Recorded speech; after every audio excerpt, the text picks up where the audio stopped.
안녕하세요, 여러분.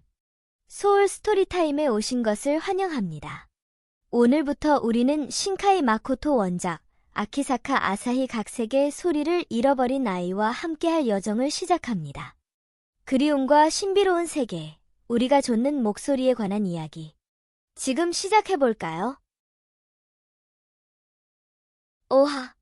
눈을 뜨자마자 가장 먼저 시야에 들어온 것은 낡은 석조 건물의 천장이었다. 그리고 자신의 가슴 위에 미미가 올라와 있는 것을 깨닫고 등을 쓰다듬으며 몸을 일으켰다. 다시 주위를 바라보니 푸른 나무들에게 침식당한 태고의 건물. 그런 표현이 딱 어울린다 싶은 광장이었다. 맞다. 나는 무슨 물속에 깊이 잠수했는데. 깼니? 목소리를 듣고 돌아보니 거기에는 모리사키가 서 있었다. 모리사키는 미미를 턱으로 가리켰다. 그 녀석이 내 배낭에서 나왔는데 내가 데려온 거니? 아니요. 너 언제 거기 들어간 거야? 아스나의 비난 어린 목소리에 마치 아양을 떨듯이 미미는 얼굴을 가까이 갖다 댔다. 끝까지 데려갈 여유가 없을지도 몰라. 대수롭지 않게 던진 모리사키의 말에 끝까지 데려가다니. 하고 아스나는 그 말을 그대로 중얼거렸다. 아, 선생님, 여기는 아가르타인가요? 묻는 말에 모리사키는 대답하지 않았다. 그 대신 이렇게 말했다. 저쪽에 있는 계단이 통하는 것 같다. 가자. 지체 없이 걸어간 모리사키의 뒤를 쫓아 서양의 고성과 같은 계단을 올라가니 곧 통로는 나무로 뒤덮인 실내 정원 같은 장소에 이르렀다. 선생님. 그래. 말하려는 찰나 대답을 들었다. 돔 모양으로 된 실내 정원에는 출입구가 2개뿐이었고 앞으로 나아가려면 안쪽에 있는 통로로 가는 수밖에 없었다. 하지만 그 통로 앞에 사슴처럼 보이는 동물이 앉아 있었다. 그렇게 생각한 데에는 이유가 있다. 그 동물의 뿔이 아스나가 아는 어떤 사슴보다 훨씬 더 구부러져서 드높이 하늘을 가리켰고 등에는 곰처럼 생긴 괴물 케찰코아틀에게도 있었던 기하학적인 무늬가 그려져 있었기 때문이다. 아마 문지기인 케찰코아틀일 거다. 저것도 케찰코아틀이구나. 하고 아스나는 생각했다. 그러나 신기하게도 곰을 봤을 때처럼 무섭지 않았다. 단순히 육식동물의 모습이냐 초식동물의 모습이냐의 차이인지 그게 아닌지 아스나는 판별하기 어려웠지만 이쪽을 봐요. 중얼거리자 모리사키는 곧장 정면 돌파해야겠군 이라고 하며 총을 쥐려고 했다. 죽이는 건가? 아스나가 제지할까 말까 망설인 순간 갑자기 미미가 아스나의 어깨에서 뛰어내려 그 케찰코아틀에게 달려갔다. 미미! 모리사키가 쫓아가려고 한 아스나를 막았다. 케찰코아틀이 미미를 습격하는 일은 없었다. 사슴처럼 보이는 케찰코아틀은 머리를 늘어뜨려서 미미와 코끝으로 마주했다. 그리고 미미가 케찰코아틀의 머리 위에 선뜻 올라탔지만 케찰코아틀은 난폭하게 굴지 않았다. 오히려 마치 지나가라고 하는 듯이 통로 입구에서 비켜줬다. 아스나와 모리사키는 신중하게 통로로 향했다. 미미, 이리 와. 아스나. 모리사키는 경계했지만 아스나는 그 케찰코아틀이 무섭게 느껴지지 않았다. 소나 말이라도 다가오면 무섭게 느낄 때가 있는데 이상하다고 생각했다. 아스나는 케찰코아틀의 바로 옆까지 다가가서 미미를 향해 손을 내밀었다. 미미. 야옹하고 대답하며 미미가 아스나의 어깨에 올라탔다. 케찰코아틀은 다정한 시선으로 아스나를 바라본 채 가만히 있었다. 아스나, 가자. 돌아보니 모리사키가 이미 통로 내부로 들어갔다. 아스나가 종종걸음으로 따라가자 모리사키는 미소를 띄었다. 그 녀석이 의외로 쓸모가 있겠는데? 그리고 유적 같은 통로를 빠져나가자. 그곳에는 광대한 경치가 펼쳐졌다. 아득히 먼 지평선까지 이어지는 초원, 곳곳에 숲이 있었고 강이 흐르며 하늘은 파랬다. 여기가 지하라고 도저히 생각할 수 없는 광경이 있었다. 우와! 자기도 모르게 감탄의 목소리가 흘러나왔다. 예뻤다. 아스나는 이 정도로 웅장한 경치를 한 번도 본 적이 없었다. 그저 그 아름다움에 넋을 잃고 아득히 먼 곳으로 시선을 줬다. 선생님, 저것 보세요. 푸른 하늘에 떠 있는 구름 사이로 그것을 발견하고 목소리를 높였다. 한마디로 말하자면 배. 고대에 노로 젓는 배와 같은 화려한 장식의 거대한 배가 천천히 하늘을 날았다. 샤쿠나 비마나. 모리사키가 들어본 적 없는 단어를 말했다. 네? 그게 뭐예요? 아스나가 묻자 모리사키는 흥분을 감추지 못한 모습으로 말했다. 신들이 타고 다닌다고 하는 배야. 문헌대로군. 역시 여기는 아가르타. 아가르타. 그렇게 중얼거린 아스나의 주머니 속에서 아빠의 유품인 돌이 파란 빛을 냈다. 어? 이게 무슨 일이지? 아스나는 당황해서 돌을 꺼냈다. 똑바로 볼 수 없을 정도로 눈부신 빛이 열기도 없이 그저 휘황찬란하게 빛났다. 그 돌을 보고 모리사키가 깜짝 놀라 소리쳤다. 그건 크라비스. 이것이 크라비스란 말인가? 크라비스라고 하면 신이 갖고 있었고 신이 지상으로 되찾으러 온 그 보석의 이름일 텐데? 그것이 파편인가? 내가 왜 그걸 갖고 있지? 그건 내가 묻고 싶을 정도다. 아스나는 망설이며 말했다. 라디오의 광석 대신 쓰던 건데 아빠의 유품이래요. 유품? 모리사키는 무슨 생각을 하는지 근심스러운 표정을 보였다. 그리고 등 뒤를 올려다봤다. 샤쿠나 비마나가 구름 사이로 사라지는 참이었다. 크라비스는 라틴어로 열쇠라는 뜻이야. 앞으로 우리한테 도움이 될지도 모르니 소중히 간직하도록 해. 네. 그렇게 말하지 않아도 아빠의 유품이니까 당연하지. 하지만 아무래도 이 돌에는 아빠의 유품 이상의 가치가 있나 봐. 하고 아스나는 생각했다. 저 배가 향하는 방향으로 가보자. 뭔가가 있을지도 몰라. 모리사키가 구름 사이를 바라보며 말했다. 우리가 찾는 게 말이다. 아스나는 고개를 가볍게 끄덕였다. 그렇게 해서 두 사람의 여행이 시작되었다. 일단 모리사키의 걸음 속도가 빨라서 아스나는 따라가는 게 고작이었다. 조금 기다려줘도 될 텐데 하는 생각도 들었지만 억지를 부려서 따라온 입장인 이상 떼를 쓸 수 없었다. 그래서 아스나는 모리사키와의 거리가 조금 떨어지면 종종 거음으로 뒤를 따라가기를 반복했지만 어느 순간 그럴 일이 없어졌다. 모리사키가 걷는 속도를 맞춰주고 있음을 바로 눈치챘다. 의외로 친절한 사람일지 모른다. 아스나가 그렇게 생각하고 죄송해요. 걷는 게 라고 말하려고 했지만 모리사키는 아스나를 돌아보지도 않고 아니야. 내가 좀 더 빨리 신경 써야 했다. 라고만 하고 더 이상 말하지 않았다. 아스나는 아크엔젤에 대한 말은 있지만 역시 선생님은 선생님이라고 생각했다. 선생님이라는 존재는 인격자이며 훌륭한 사람이다. 그 생각은 잘못되지 않았다. 실제로 모리사키는 신경을 잘 써주는 남자였다. 바위가 많은 곳을 지날 때는 자주 아스나의 손을 잡아줬고 호수를 건널 때는 발밑에 위험한 곳이 있으면 바로 알려줬다. 또 초원에서는 먹을 수 있는 들풀을 모으며 아스나에게도 분간하는 방법을 알려줬다. 이것은 신기한 일이었다. 신기한 일이기는 했지만 준비도 제대로 하지 않고 엄마에게 말도 없이 떠난 여행인데 아스나는 즐겁게 느껴졌다. 지금까지 느껴본 적 없는 만족감, 계속 어딘가에 가고 싶었는데 그 어딘가가 이 아가르타가 아닐까 하는 생각이 들었다. 밤이 되면 모닥불을 피우고 문헌을 열중해서 읽는 모리사키의 옆에서 조용히 지냈다. 모리사키는 담배와 라이터를 갖고 단열기에 불을 붙이는데 어려움이 없었고 아가르타는 자연이 풍부한 곳이었기에 불태울 재료도 쉽게 구할 수 있었다. 아스나는 그 시간도 이상하게 좋았다. 원래 아스나는 누군가와 함께 지내는 것을 싫어하지 않았다. 싫어하지 않지만 거북하기는 했다. 무슨 말을 해야 할지 몰랐기 때문이다.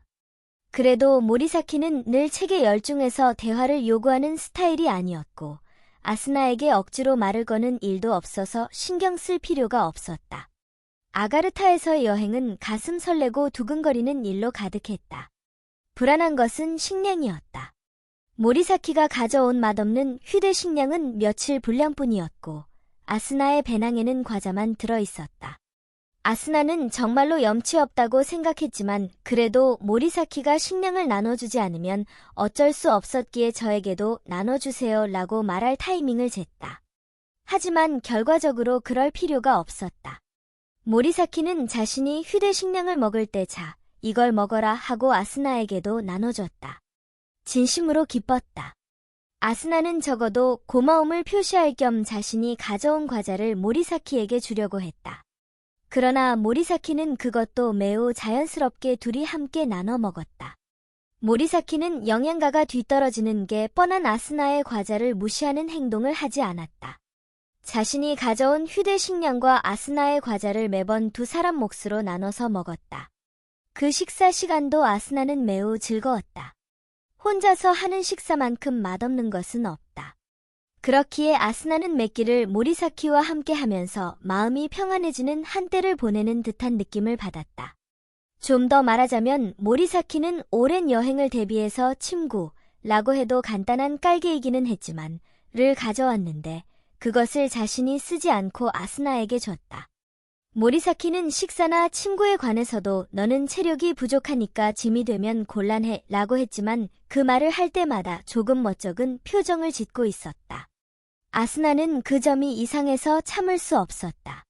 그건 그렇고. 며칠이 지났을까 아스나가 말하자 모리사키가 턱을 가볍게 움직였다. 모리사키의 이런 사소한 행동이 무엇을 의미하는지 아스나도 점점 알게 되었다. 이것은 발길을 재촉하는 것이다. 아스나는 하늘을 올려다보며 말했다. 지하인데 왜 낮과 밤이 있을까요? 확실히 그 말을 듣고 보니 그렇군. 모리사키는 그렇게 말하고 하늘을 올려다봤다.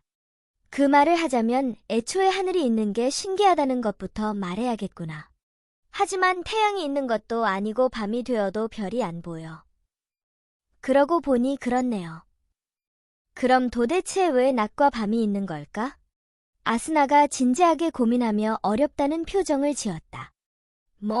아무튼 신들을 태운 배가 정말로 날아다니는 곳이니까. 모리사키로서는 보기 드물게 농담 섞인 말투로 대답했다. 물론 이해할 수는 없었지만 걱정해도 어쩔 수 없다고 결론을 내리기로 했다. 모리사키도 아마 마찬가지였을 것이다.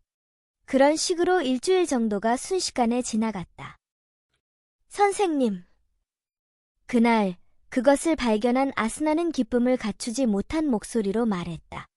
역시 마을의 흔적이 남아있어요.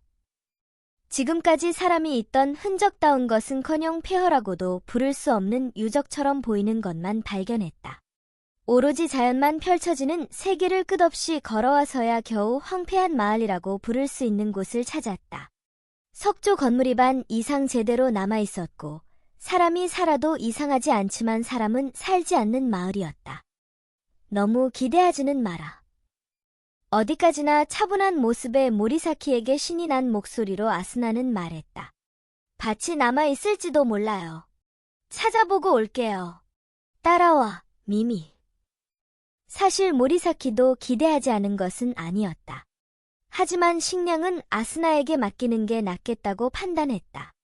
마을의 집집마다 들어가서 서재가 없는지 찾아다니다 겨우 책 몇 권을 발견했다. 아가르타의 언어로 쓰인 책을 모리사키도 완전히 해독할 수 없었다. 그래도 피니스테라 그리고 생사의 문이라. 아가르타인에게 중요한 장소인 듯한 이 두 곳에 관한 정보를 얻은 것은 뜻밖의 행운이라고 할 수 있었다. 모리사키가 그런 식으로 이리저리 뒤지며 책을 읽고 있는데 기쁜 듯한 아스나의 목소리가 들려왔다. 선생님, 이것 보세요. 오늘 밤은 진수성찬이에요. 돌아보니 아스나가 양손에 감자로 보이는 물체를 잔뜩 껴안고 있었다. 확실히 먹을 수 있을 것 같기는 하구나. 하지만 감자 종류에는 독이 있기도 하니까 만약을 대비해서. 말하려고 했지만 걱정할 필요가 없었다. 물로 독을 뺄게요. 아스나가 평소 어머니의 부재로 요리에 익숙한 것은 큰 도움이 되었다. 모리사키는 밭에 진흙을 온통 묻힌 아스나를 보며 말했다. 그리고 그 옷 말인데. 선생님 옷도 엄청 더러워요. 나중에 빨아드릴 테니 갈아입으세요. 감자를 들고 뛰어간 아스나를 지켜보다 담배 연기를 내뿜으며 모리사키는 생각했다. 10년 전에 죽은 리사. 만약에 그녀와의 사이에 아이가 생겼더라면? 모리사키는 담뱃불을 난폭하게 껐다. 바보 같은 생각이다. 그날의 저녁 식사는 프리프로 싸서 찐 감자였다. 모리사키는 문헌을 탐독하며 한 입 먹더니 곧바로 책을 옆에 내려놓았다. 아무래도 책을 읽으면서 먹는 것이 미안할 정도의 맛이라고 판단한 듯해서 아스나는 기뻐서 어쩔 줄 몰랐다. 아스나의 생각대로 모리사키가 조금 멋쩍은 듯이 맛있구나 라고 말해줬다. 정말로 엄청 기뻤다. 목소리가 들뜨는 것을 참을 수 없을 정도였다. 다행이다. 부엌에 소금도 조금 남아있더라고요. 휴대식량만 먹은 날과 비교하면 확실히 진수성찬이었다. 이론적으로 말하자면 염분을 섭취한 것이 다행이었다는 말이 된다. 그렇지만 그뿐만이 아니었다. 물론 모리사키와 함께 먹는 저녁 식사도 즐거웠지만 자신이 만든 요리를 누군가가 먹어준다는 것은 더욱더 기쁜 일이었다. 기쁨이 얼굴로 드러났는지 모리사키가 아스나를 가만히 바라보며 말했다. 아이유야. 네? 넌 이 여행이 즐거운 모양이구나. 아스나는 모리사키가 의외라고 생각한 것이 의외였다. 모리사키는 이 여행이 즐겁지 않은 걸까? 그렇다면 도대체 나는 왜 이 여행이 즐거울까? 그것을 설명해야 할 것 같았다. 그렇다고 해도 선생님과 함께 있어서 즐거워요 라고 오해를 살 만한 말도 하지 못하고 아스나는 아주 잠시 고민했지만 그러다 보니 말이 저절로 입 밖으로 나왔다. 그것이 거짓 없는 자신의 진심이라고 깨달은 것은 그 말을 하고 난 후였다. 전 혼자서 라디오를 들으며 늘 어딘가 먼 곳으로 떠나고 싶었어요. 내가 있을 곳은 여기가 아니라 본 적 없는 어딘가일 거라고. 그런 건 사춘기 소년소녀라면 그 누구나 하는 생각이다. 라고 느낄 수 있다고 아스나는 생각했다. 하지만 그렇지 않았다. 그 노래를 들었을 때 머릿속에 떠오른 본 적 없는 풍경. 그곳으로 떠나고 싶었다. 그러다 신비한 소년을 만났고 그 애를 따라서 여기까지 왔어요. 슌. 지금은 이미 이 세상에서 사라진 소년. 아가르타에 온 뒤로 전 왠지 모르게 계속 가슴이 두근거려요. 그러니까 이 앞에 분명히 무엇이 있는지는 명확하게 말할 수 없었다. 그래서 아스나의 말은 거기서 중단됐지만 모리사키는 딱히 아무 말도 하지 않고 조용히 식사를 계속했다. 이 앞에 분명히 자신이 찾는 것이 있다고 말하고 싶은 걸까? 찾는 것이라. 모리사키는 생각했다. 10년 동안 계속 리사만 생각해왔다. 얼마 남지 않았다. 이제 곧 리사를 만날 수 있다. 모리사키는 주머니 속의 오르골을 손가락으로 살짝 만져봤다. 그것을 아스나가 눈치챘다고 느꼈기 때문일지도 모르겠다. 모리사키는 하늘을 올려다보며 말했다. 별이 보이지 않는 밤은 불안하구나. 아가르타의 하늘에는 별이 없었다. 지하세계라서 당연할 수도 있지만 태양이 없는 낮이 끝나고 지금은 하늘의 오로라 같은 것이 보였다. 신비한 광경이기는 했다. 인간이 얼마나 고독한 존재인지 사무치게 느끼게 하는구나. 리사. 모리사키는 다시 한번, 이번에는 입속으로 중얼거렸다. 이제 곧 당신을 만날 수 있어. 소울 스토리타임을 시청해주셔서 감사합니다. 오늘의 이야기가 마음에 드셨다면 좋아요와 구독을 눌러주세요. 매주 화요일, 수요일, 금요일, 일요일에 새로운 이야기로 찾아뵙겠습니다. 다음 이야기까지 행복한 시간 보내세요. 그럼 안녕.